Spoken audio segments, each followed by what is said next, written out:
Hey guys, and welcome back to the channel. Every year before bow season, I like to show you guys some of the hunting equipment I'm taking into the season.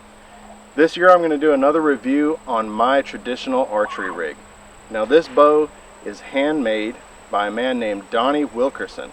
This is his Creek Walker Trading Company Gator 2. Now the Gator 2 is a reverse handle ASL. You can see it looks like it's strung almost backwards. But this is the way it's meant to be, and I'll talk a little bit more about this handle and some of the advantages that I get out of it later in the video. The quiver was also made by Donnie, specifically for me, and he sent it out to the channel free of charge, just for some review. The bow I purchased on Facebook Marketplace back in January of this year, and I have enjoyed shooting it all summer long. This is a 68-inch bow from tip to tip, which is pretty common for the ASL style longbows. And this bow comes in at about 41 pounds at 29.5 inches. So that's a little bit on the lighter side for what a lot of guys are shooting.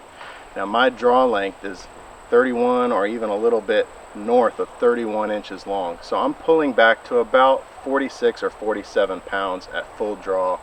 And that's plenty with a 600 grain arrow to zip through a deer. Now we're not going to talk about what type of broadheads I'm shooting this year, but I'll give you a hint. It's the same ones I was shooting last year. We're going to do another review on those broadheads later, but for today I just want to take a look at the bow, talk about how I kitted it out, how I tuned it, and what my arrow setup is. Now like I said, I have a long draw length, and that can make tuning a little bit tricky, but with this bow and the reverse handle, it actually makes it a little bit easier for me to tune. The reverse handle helps mitigate some torque issues. With an ASL, most people have a full fisted grip, and that's with complete finger wrap around the riser. Now I generally shoot with 2 fingers wrapped and my thumb kind of pointing out forward. That puts the pressure of the bow on full draw right here in the pad of my thumb. That's how I prefer to shoot, and right now I have my bear shafts flying straight at 20 yards.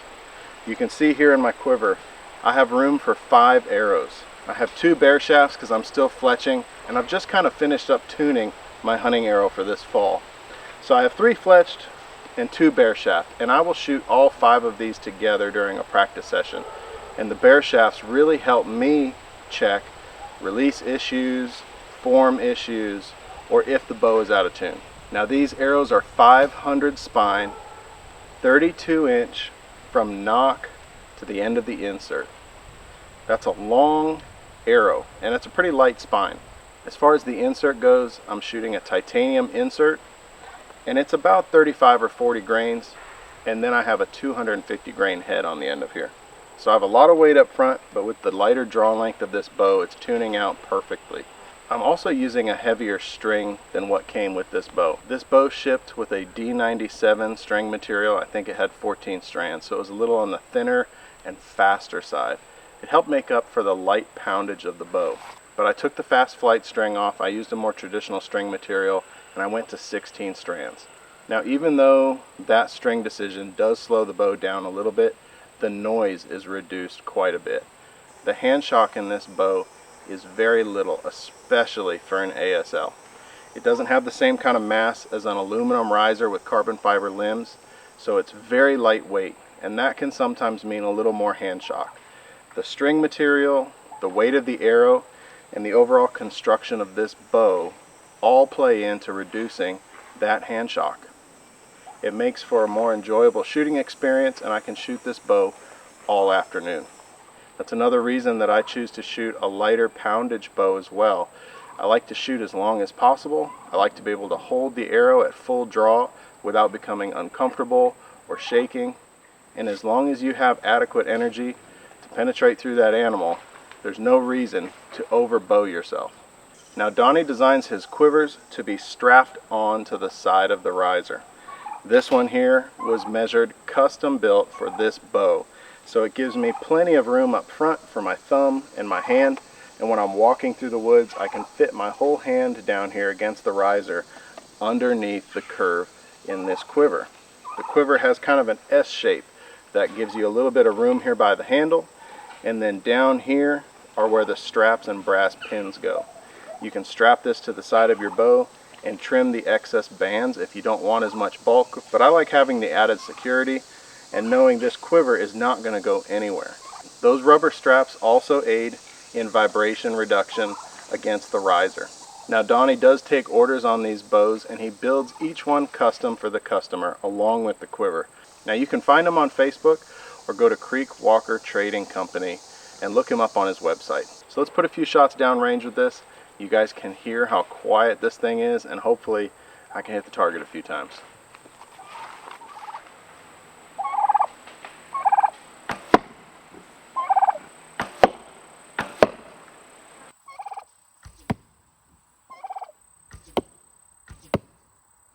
So now we'll come back here at 20.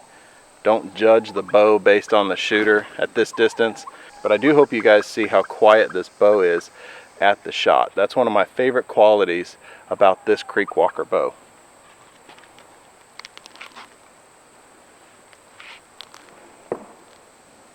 It's not bad.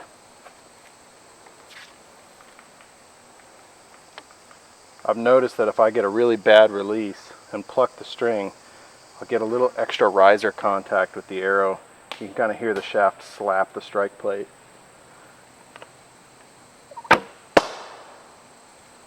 What you guys heard there was me hitting the piece of rebar going up through the leg of that target. A little too far back, but arrow flight was good. Let's take a bare shaft here at 20 and see what it does.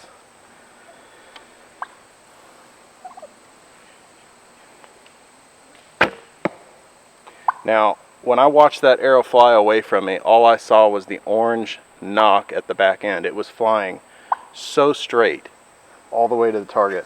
That tells me that my bow is tuned perfectly to these arrows. I'm getting straight arrow flight.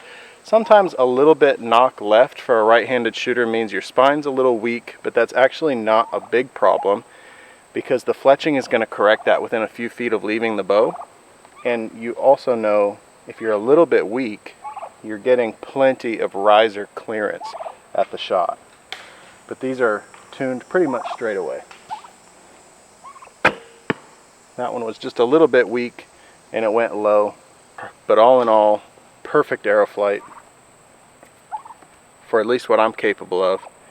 You're not going to see me pull 5 shots perfectly back to back on this channel, but that's definitely good enough. And the bow will outshoot the shooter in this case.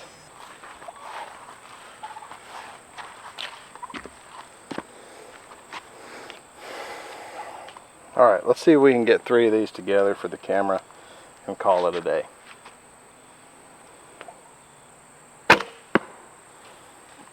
Not bad. My release wasn't great. I heard a little bit of contact there with the riser.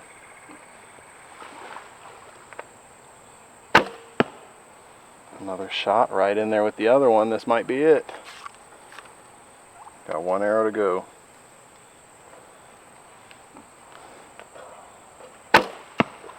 Right in there together. I'll tell you, that doesn't happen very often. But it can happen. I love shooting this bow. I can shoot it all day at the lighter draw weight. The aesthetic of it looks traditional to me. I mean, down to the wool, the natural alpaca wool silencers on here. I love it. It is quiet. It looks good. It's fun to take out and shoot all day. What's not to love? You can hunt with it. All of the above. Hopefully I can put a deer down with this thing this fall. That's going to be a big priority on the channel. Every year for the last 3 years I've shot I've shot a deer with traditional archery. Unfortunately, last year I shot one with my Hoyt and I shot it low, required a follow-up shot. And because it was during muzzleloader season, when I recovered that deer, I just took the muzzleloader and took the follow-up shot. It didn't make for good YouTube, so I didn't make it to you guys. But this year, hopefully the trend continues with a little bit of improvement and I take a deer with this bow. We'll see. So if you guys are interested in something like this, give Creek Walker Trading a look. The bow and the quiver will be custom built to your specifications and your aesthetic preferences. That's huge. You'll get to know the guy who made your bow, and it'll be yours, truly 100% yours. So I hope you guys have a great deer season. Try something new. Try traditional. It doesn't have to be super expensive. You can go out and get inexpensive bow and quiver to learn on. You can upgrade as your skill set improves. But I highly recommend picking up traditional archery, even if it never leaves the backyard. If all you ever do is shoot in the backyard, I don't think you'll regret it. So, as always, guys, I appreciate your time. Thanks for watching, and God bless.